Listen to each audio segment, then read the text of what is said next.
The crystal wine glasses clinked as Earl raised his for yet another toast. "To success," he beamed, while his mother Helen nodded approvingly from across my meticulously set dining table. I smiled mechanically, the muscles in my face aching from hours of forced pleasantries. "My name is Elise, and tonight is the last time I'll play the role of the perfect corporate wife. And to my beautiful wife," Earl continued, his words slightly slurred, "who just plays with her little computer all day while I bring home the real bacon." Laughter rippled around the table. I caught Helen's smirk as she dabbed her mouth with a cloth napkin I'd had custom embroidered for the occasion. "Well, dear," Helen chimed in, adjusting her signature gold watch, "at least you keep yourself presentable. That counts for something when you're representing the Mills family name." I took a long sip of wine, letting the $200 Cabernet coat my tongue. The same Cabernet I'd purchased with my own money, along with the Wagyu beef, imported cheese platter, and hand-picked flowers that decorated the space. The catering alone cost more than Earl's monthly salary. My phone buzzed quietly in my lap. A payment notification. Client invoice cleared, $127,500. I almost laughed out loud. Instead, I watched Earl regale his family with another story about his latest executive decision at the pharmaceutical company.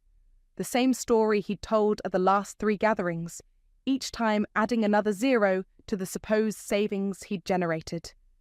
"Elise, honey," Earl's sister-in-law Janet called out, "could you get us some more of that lovely dessert wine?"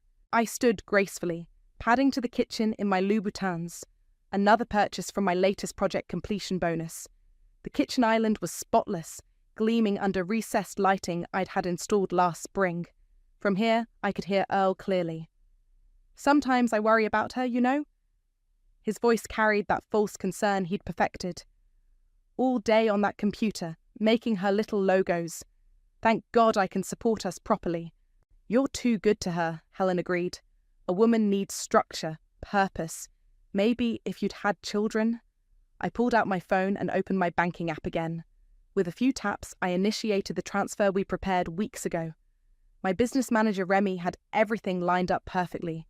Returning with the wine, I caught Earl's younger brother Jerome studying me with unusual intensity. He'd always been the perceptive one. Too bad he'd have to go down with the rest of them. "A toast," I announced, surprising everyone by speaking up. "To family." I raised my glass, meeting Helen's suspicious gaze. "And to karma." Earl laughed nervously. "Honey, you're not usually so philosophical." "Oh, I've been thinking a lot lately." I smiled, genuine for the first time that evening. "About choices, consequences, the future." Helen's eyes narrowed. "Are you feeling quite well, dear?" "Never better." I poured more wine for everyone, my hands steady. In fact, I've never felt more clear about anything in my life. My phone buzzed again. Another notification. Transfer complete. Everything was in place. "Speaking of clarity," Earl announced, loosening his tie, "I have some exciting news. The company's considering me for Director of Operations." I knew this was coming. He always saved his biggest lies for family gatherings. "That's wonderful, darling." I touched his arm lightly. "When did they tell you?" "Just yesterday.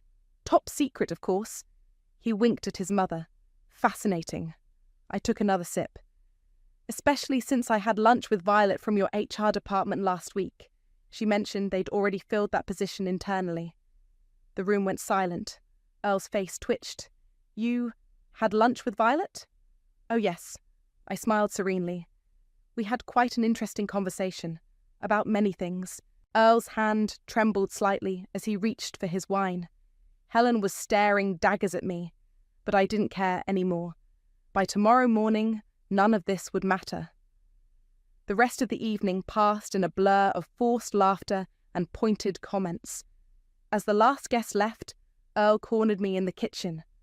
"What the hell was that about Violet?" he hissed. "Just making conversation, dear." I started loading the dishwasher. "You should get some sleep.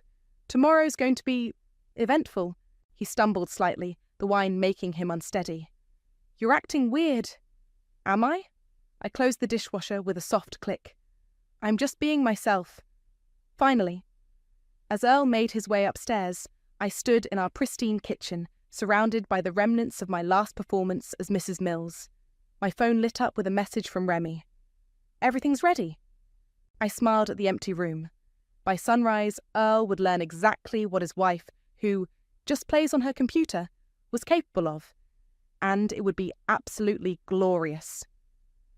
I was already settled into my new penthouse when Earl's first call came at 7:23 a.m. I watched his name flash across my phone screen while sipping coffee on my balcony, enjoying the morning sun and the view of the city below. The voicemail notification pinged moments later. "Elise, where are you? What the hell is going on? Call me back immediately." 6 more calls followed in rapid succession. I forwarded them all to Remy, who'd handle the legal documentation of harassment when needed. Right now, Earl would be discovering several things. His wife gone, closets emptied, and most importantly, their joint account drained. My phone buzzed again.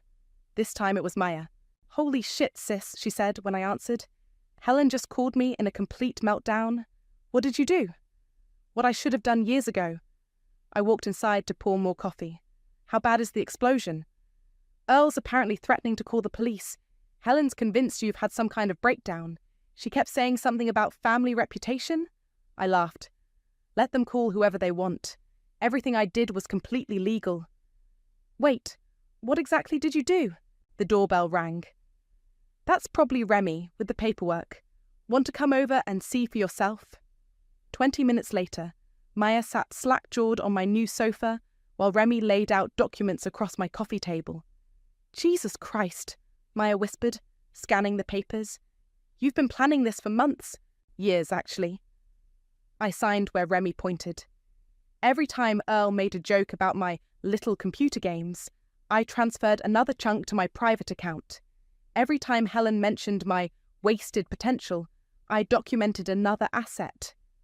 Remy, ever professional in her crisp blazer, pulled out another folder.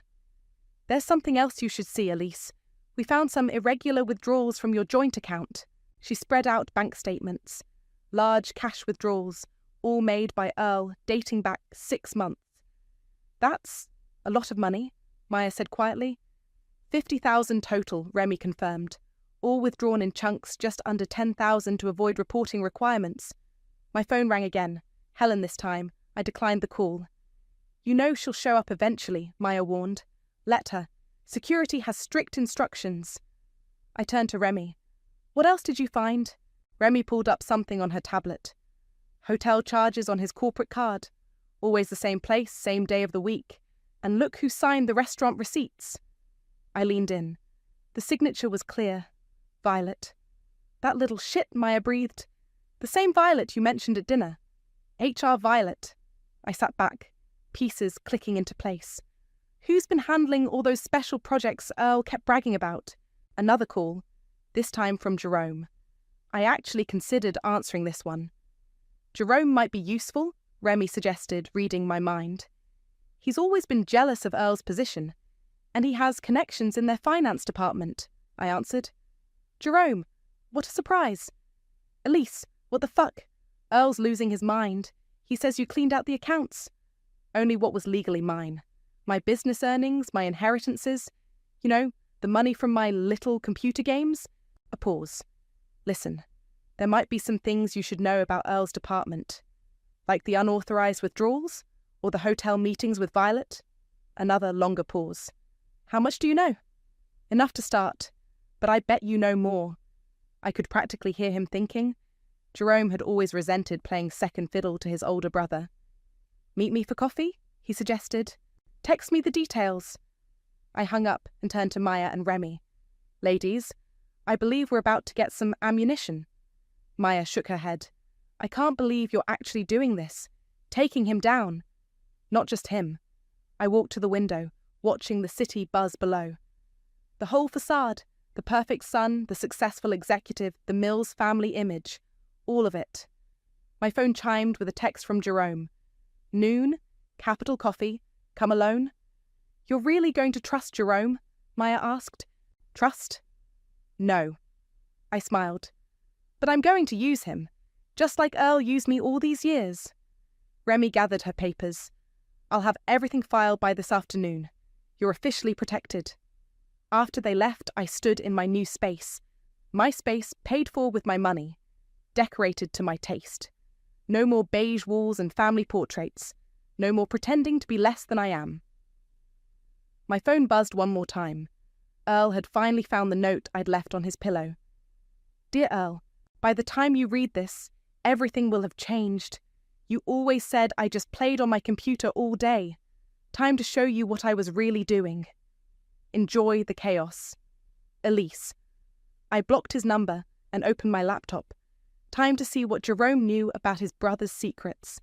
Capital Coffee buzzed with lunch rush energy when Jerome slid into the seat across from me. His usual cocky demeanour was replaced by something more calculating. You look good, he said, studying my face. Better than good, actually. You're glowing. Freedom does that. I pushed a coffee toward him. Let's skip the small talk. What do you know? Jerome glanced around before leaning in. Earl's been running a scheme through the contracts department. Those special projects he keeps bragging about? They're fake. Well, mostly fake. Go on. He's been approving inflated contracts, then getting kickbacks from the vendors. But here's the interesting part. All the paperwork goes through Violet's desk. I took a sip of my latte. The same Violet who signs his hotel receipts? Oh, it gets better. Jerome pulled out his phone, scrolling through documents. Violet's sister Maureen. She's a liability lawyer who specializes in corporate settlements. Every time one of these vendors gets caught doing something shady, guess who handles the quiet payouts? And takes a generous fee, I'm sure. Exactly.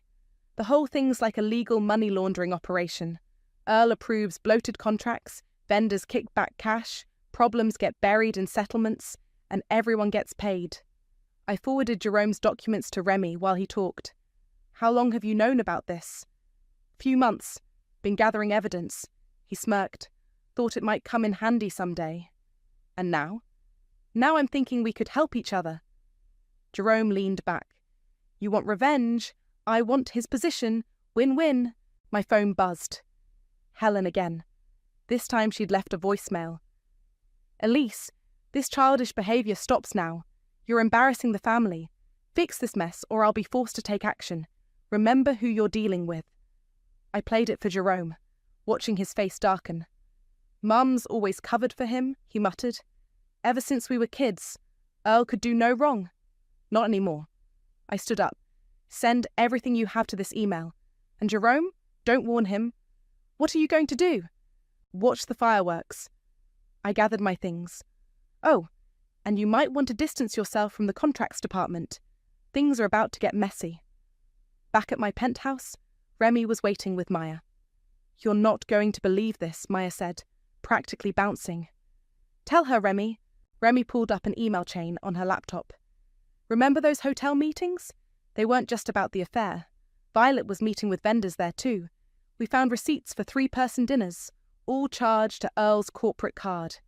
The idiot left a paper trail, I mused. A massive one. Remy turned the screen. And I just got an anonymous tip about when the next meeting is scheduled. Maya grinned. Tonight. Same hotel. Perfect timing. I opened my own laptop, because I'd just finished composing an email to the company's board of directors, complete with Jerome's evidence and some interesting photos from the hotel's security cameras. You're really doing this, Maya whispered. You're actually taking him down. Not just him, I hit send. The whole corrupt system? My phone rang. Earl's office number this time. I put it on speaker. Elise? His voice was tight with panic. We need to talk. Now. About what, Earl? The fake contracts? The kickbacks? Or your little hotel meetings with Violet? Silence. How did you? I told you I wasn't just playing on my computer all day. I kept my voice steady. Check your email. The board should be contacting you shortly about an emergency meeting. You can't do this to me. His voice cracked. My career, my reputation, should have thought about that before you made me invisible. I ended the call. Maya hugged me tight. Holy shit, sis. You're my hero. Don't celebrate yet. Remy was checking her phone. Helen's on her way up. Security just called. I walked to the window, watching Helen's Mercedes pull into the visitor parking. Even from 15 floors up, I could see her rigid posture, her signature gold watch glinting in the sun. Let her come. I turned to Maya and Remy. Time to show the Mills family matriarch exactly who she's dealing with. The elevator dinged. Helen's heels clicked down the hallway, getting closer. Want us to stay? Maya asked. No. This needs to be between me and her. I straightened my shoulders. Besides, I have one more card to play. A sharp knock at the door. 3 quick raps, imperious and demanding. I opened it to find Helen, face flushed with anger, clutching her designer handbag like a shield. You ungrateful little... she started. Come in, Helen. I smiled, stepping aside. We have so much to discuss, starting with what Earl's been doing with your family's investment money. Her face went pale. Sometimes the best revenge isn't just exposing secrets, it's revealing them to exactly the right person at exactly the right time. Helen stood in my living room, her composure cracking as I laid out the documents one by one on my coffee table. These are fake, she snapped, but her hands trembled as she picked up a bank statement. Earl would never... Here's the withdrawal records. I pointed at the highlighted lines, and here's where that money went, straight into an account controlled by Violet's sister Maureen. The lawyer? Helen sank onto my sofa. But she handles our family trust. Exactly. She's been managing more than just legal settlements. I pulled up the email trail Jerome had sent. Every time Earl approved an inflated contract, the excess went through Maureen's accounts, including the money from your family's investment portfolio. Helen's face went from pale to ashen. How much? At least 2 million, maybe more. The gold watch on her wrist caught the light as she pressed her hand to her mouth. I trusted him with everything. After his father died, my phone buzzed. A text from Remy. Board meeting in progress. Earl's been called in. Would you like a drink? I offered, watching Helen's perfectly maintained facade crumble. Scotch, neat. She looked around my penthouse. How long have you known? About the money? Recently? About Earl's true nature? I handed her a crystal glass. Years. Every time you belittled my work, every time he dismissed my success, I was watching, learning, gathering evidence. Why now? Because of Violet. I sat across from her. She got sloppy, started leaving trails, hotel receipts, meeting notes, explicit emails about their arrangement. Helen drained her glass. The little tramp from HR? Who's now singing like a bird to save herself. I showed her my phone. A new email from Remy. The board just suspended Earl pending investigation. Violet's already given a statement. I'll fix this. Helen stood up, swaying slightly. I'll call in favours. Handle the board. No, you won't. I pulled out one final document. Because if you do, this goes public. She squinted at the paper. What is this? Proof that you knew about the fake contract 6 months ago? That voicemail you left Earl? The one warning him to be more careful with the paperwork? I have it. All of it. Helen's legs gave out. She collapsed back onto the sofa. What do you want? Nothing. I gathered the documents. I want you to do absolutely nothing. Let Earl face the consequences. Let the board do their investigation, or everything comes out, including your role in the cover-up. My phone buzzed again. A message from Jerome. Holy shit. Earl just got escorted out. Security has his laptop. Helen's phone started ringing. Earl's face flashed on the screen. Don't answer it, I warned. He's my son. He's a fraud who stole from his own family. She let the call go to voicemail, her hands shaking. You've destroyed everything. No, Helen. Earl did that himself. I just exposed the truth. Another text from Remy. Violet's lawyer called. She wants to make a deal. You should go home now, I told Helen. Earl will need somewhere to stay after the bank freezes his accounts. You really think this through, didn't you? She stood, straightening her designer suit. All these years we thought you were just playing on my computer? I smiled. Amazing what people can accomplish when you underestimate them. At the door, Helen turned back. The family money, can it be recovered? Most of it. Remy's already tracking the transfers. I met her eyes. Consider this a wake-up call, Helen. Your perfect son isn't who you thought he was. After she left, I poured myself a scotch and called Maya. "How'd it go?" she asked. "Better than expected. Helen's broken, Earl's suspended, and Violet's looking to deal." "Damn, sis," Maya whistled. "Remind me never to cross you." "It's not over yet." I walked to my window, watching Helen's Mercedes pull away. Violet knows things. Bigger things. That's why she's desperate to talk. "What kind of things?" My laptop pinged with a new email. From Violet, sent to my private address. "I'm about to find out." I opened the attachment. Holy shit! What? What is it? I stared at the screen, at the evidence of something far darker than corporate fraud. "Maya, I need you to come over, now, and bring Remy." "That bad?" "Worse." I forwarded the email to Remy. Looks like Earl wasn't just stealing money. He was hiding something much more dangerous. I ended the call and looked at the documents again. Earl's scheme went beyond kickbacks and affairs. He'd been burying something toxic, literally, and Violet had proof. The game had just changed completely. Violet's hands shook as she spread the photos across my dining table. Maya and Remy leaned in, examining each one. "These were taken at the company's research facility," Violet explained. "Earl's department was supposed to be disposing of failed trial medications properly, but instead, they were dumping them," Remy finished, picking up a photo showing barrels being loaded into unmarked trucks, into the watershed. Violet pulled out more documents. The kickbacks weren't just about money. They were paying people to look the other way while they poisoned the groundwater. Maya grabbed my arm. "Elise, this is way bigger than revenge now." "I know." I turned to Violet. "Why are you showing us this?" "Because I have a conscience?" Violet laughed bitterly. "Because Earl promised he'd protect me, then threw me under the bus the moment the board started asking questions. Take your pick."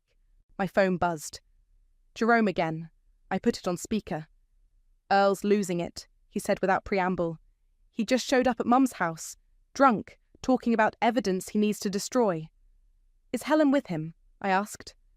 "No, she's at the family lawyer's office, but Earl's ransacking her house, looking for some kind of backup drive."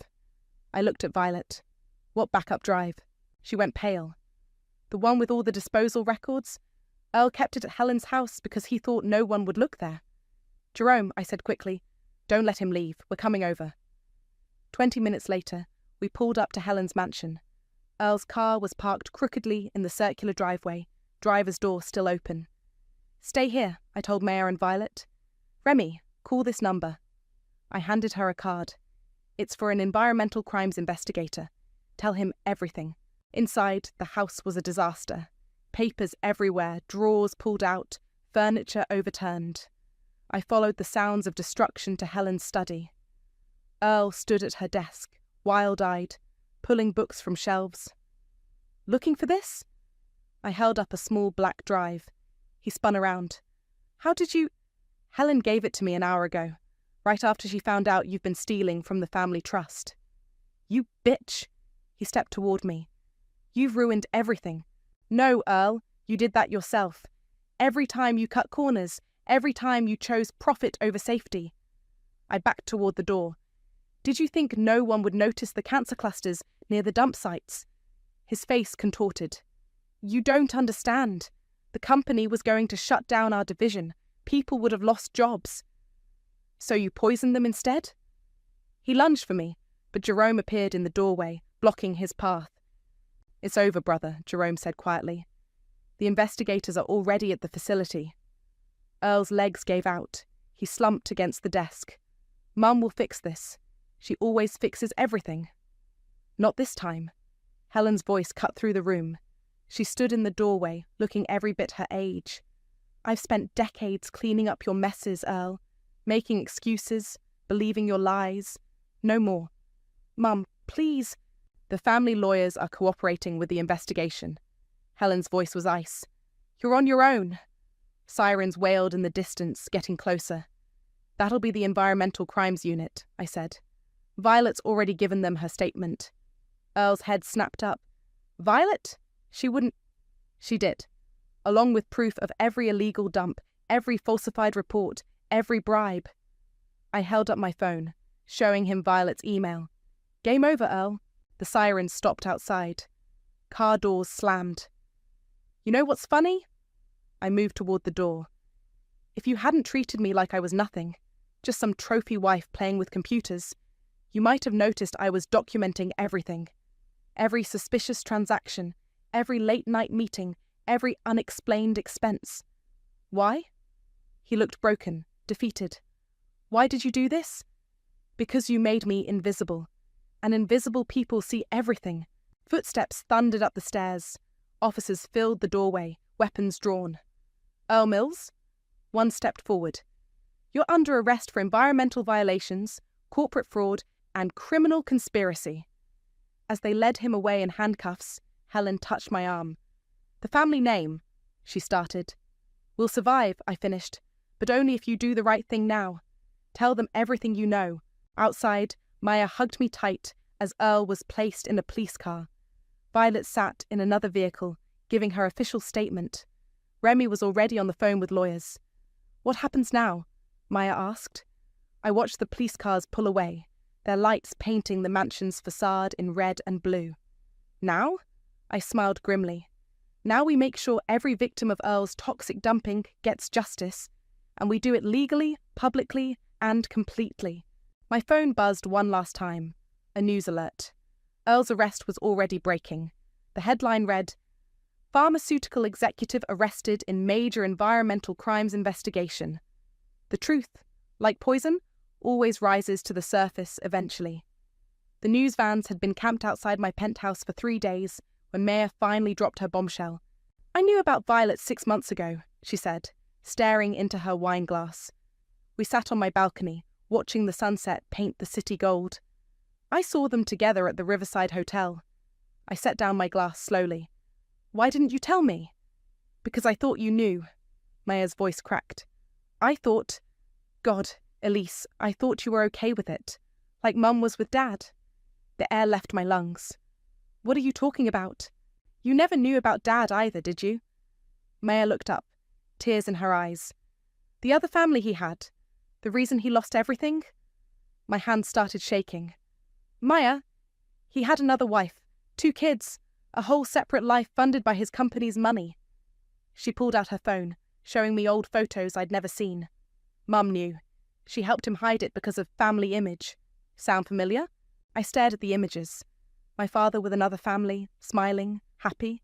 The timestamp showed these were taken during the years he told us he was travelling for work. "How long have you known?" "Since the funeral." Maya wiped her eyes. "His other wife showed up. Mum paid her off to leave quietly, just like Helen would have done with Violet if she'd had the chance." "That's why you've been so supportive of my revenge plan," I whispered. "You weren't just helping me. I was breaking the cycle." Maya reached for my hand. "What Earl did to you, what Dad did to Mum, it's the same pattern. Powerful men enabling wives, hidden crimes. I couldn't watch it happen again." My phone buzzed. Remy calling. "Turn on the news," she said when I answered. "Earl's making a statement." I flipped on the TV. Earl stood outside the courthouse, Helen conspicuously absent.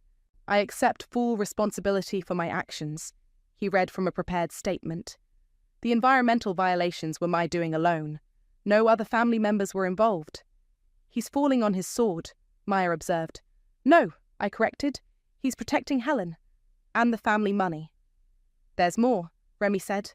"Jerome just sent me something interesting. Apparently Earl wasn't the first Mills to hide toxic waste. Their father did the same thing 20 years ago." Maya grabbed my arm. "Just like our dad's pattern. It's generational," I realised. The crimes, the cover-ups, the enabling. The doorbell rang. Through the security camera, I saw Helen. "Let her in," Maya suggested. "Maybe it's time to break another cycle." Helen looked smaller somehow, her designer suit wrinkled, her gold watch missing. "Earl signed a confession," she announced without preamble. "He's taking a plea deal." I saw. I gestured to the TV. "Still trying to protect the family name?" "Trying to protect you, actually." Helen pulled out an envelope. "These are records of every illegal disposal site, dating back to my husband's time as CEO. Earl was just continuing the family tradition." Maya and I exchanged looks. "Why are you showing us this?" I asked. Because I'm tired. Helen sank onto my sofa. Tired of covering up, of enabling, of watching history repeat itself. Your father was the same way, Elise, always putting image above truth. I froze. You knew my father? We served on charity boards together. I knew about his other family, just like he knew about my husband's environmental violations. She laughed bitterly. We all kept each other's secrets, until now. My phone buzzed again. Jerome. The investigators found more dumps, he reported. Decades worth. Dad's old business partners are already lawyering up. Good, Helen said loudly, surprising us all. Let it all come out. I'm done protecting dead men's crimes. After she left, Maya and I sat in silence, processing. You know what this means, Maya finally said. All those families near the dump sites. They can finally get justice for generations of damage. It's not just about Earl anymore, I agreed. It's about breaking a pattern that goes back decades. My phone lit up with a text from Remy. Victims' families are organising a class action. They want you to testify. Will you do it? Maya asked. I walked to the window, watching Helen's car pull away. In the fading light, I could see news vans still camped outside, waiting for the next development in the story. Yes, I decided. But not just about Earl, about all of it. Every corrupt deal, every covered-up crime, every enabling spouse. It's time to expose the whole system. Maya hugged me from behind. Dad would have hated this. Good. I turned to face her. Because we're not invisible anymore, and neither are their victims. My phone buzzed one final time that evening. A message from Violet. More whistleblowers coming forward. This is bigger than we thought. I smiled. Sometimes revenge doesn't just expose one person's crimes. Sometimes it breaks open decades of secrets, like a dam finally giving way to the truth. The courtroom fell silent as I took the stand. Earl sat at the defense table, unshaven and hollow-eyed in his prison jumpsuit. Helen wasn't present. She'd chosen to watch the proceedings via closed-circuit TV from her lawyer's office. Please state your name for the record, the prosecutor began. Elise Montgomery Mills. My voice carried clear and strong. And what was your relationship to the defendant? I was his wife and his unwitting accomplice. Earl's head snapped up at that last part. His lawyer shifted uncomfortably. Could you elaborate on that statement? I leaned into the microphone. My design firm handled all the company's environmental compliance reports. Earl had me create documentation showing proper waste disposal. What I didn't know was that those reports were covering up illegal dumping. When did you become aware of the illegal activities? When Violet came forward. I glanced at Earl. She had proof that Earl was falsifying disposal records and bribing officials, but it went deeper than that. It was a generational pattern of corporate corruption. The prosecutor displayed my carefully archived documents on the courtroom screen. These financial records, she indicated, show transfers dating back 20 years. Can you explain their significance? They prove that Earl's father established the illegal disposal system, and Earl continued it. The money trail connects 3 generations of corporate executives to environmental crimes. Earl's lawyer stood. Objection. This testimony goes beyond the scope of the current charges. Your Honour, the prosecutor countered, this establishes pattern and intent. Overruled. The judge nodded for me to continue. I detailed everything. The fake contracts, the kickbacks, the covered-up health impacts on local communities. With each revelation, Earl seemed to shrink further into himself. During a brief recess, Maya found me in the hallway. You're destroying them, she whispered. The Mills family will never recover from this. Good. I took a sip of water. How's Helen holding up? Breaking down. Jerome says she's talking about selling the mansion, moving abroad. My phone buzzed. Remy with an update. More victims coming forward. 3 new cancer clusters identified near dump sites.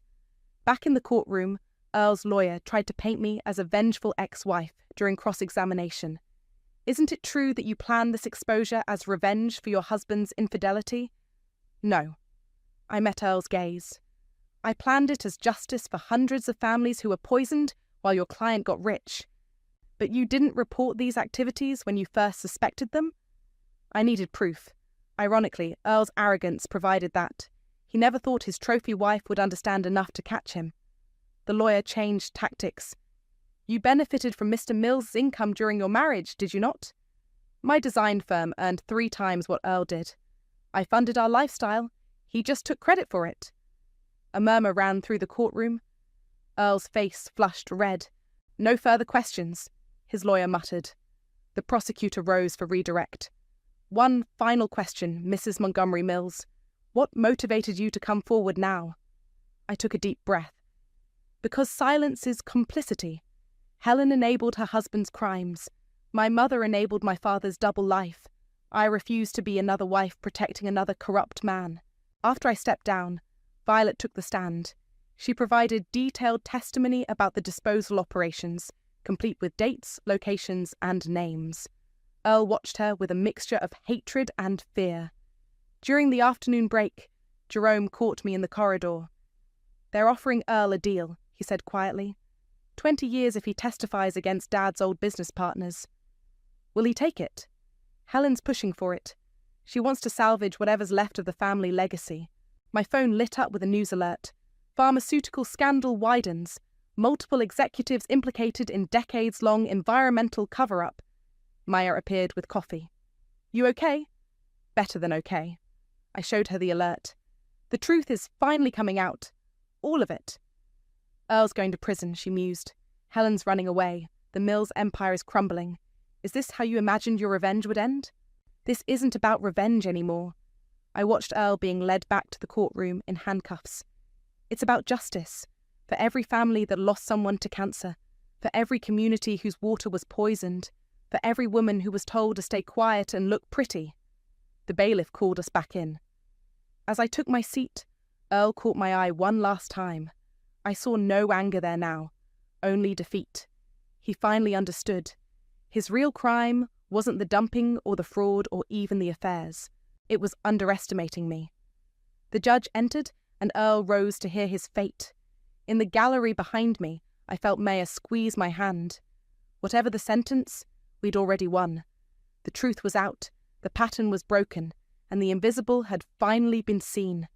The autumn wind whipped around my ankles as I stood outside Helen's mansion, watching the movers load the last of her furniture.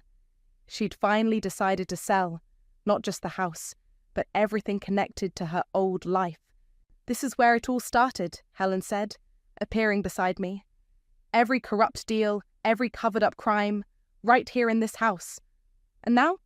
Now it's becoming a treatment centre. She handed me the paperwork. For cancer patients affected by the dumping. The sale proceeds will fund it. My phone buzzed. Maya sending updates from Earl's sentencing. 25 years, I read aloud. No possibility of early release. Helen nodded slowly.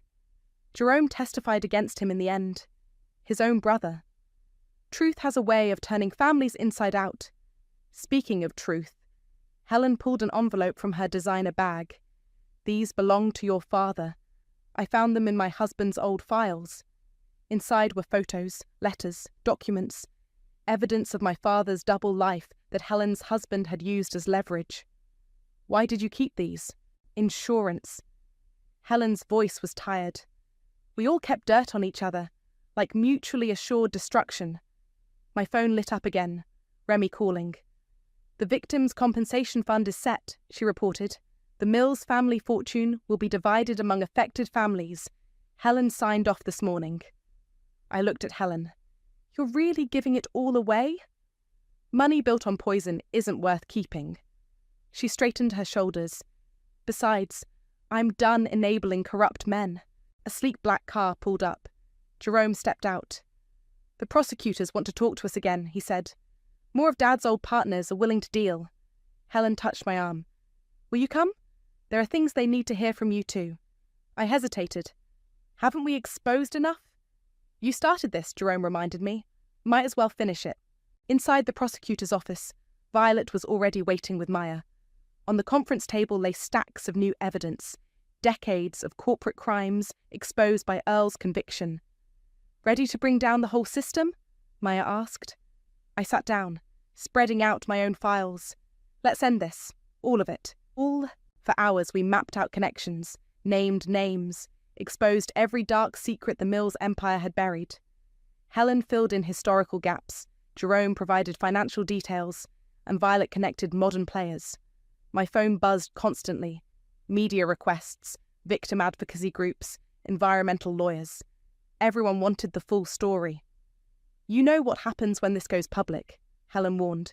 Every powerful family in town will be implicated. Good. I pulled up the draft of my testimony. Let them fall. Maya touched my shoulder. Dad's other family. Should we tell them? They deserve to know. I looked at the old photos Helen had given me. Everyone deserves the truth. The prosecutor entered with fresh coffee. Ready to make history? Actually, I opened my laptop. I'm ready to tell a story about invisible wives who saw everything, about corrupt men who thought money could bury truth, about poison that seeped into not just water, but whole generations. You're not just telling a story, Helen said quietly. You're changing the ending. My phone lit up with a text from Remy. Treatment centre plans approved. Construction starts next month. Outside the window, the city sprawled beneath gathering storm clouds. Somewhere out there, Earl sat in his prison cell. His father's business partners sweated in their mansions. Victims' families finally had answers. There's one more thing, Helen said. She placed her signature gold watch on the table. This was given to me when I agreed to keep my husband's secrets. I don't want it anymore. I pushed it back to her. Keep it, as a reminder of why we're doing this. No! She stood, gathering her things. I don't need reminders anymore. None of us do. The prosecutor returned with more files. Rain began to patter against the windows. We had hours of work ahead, years of secrets to unravel, countless lives to impact. Maya squeezed my hand. Still glad you didn't just divorce him quietly?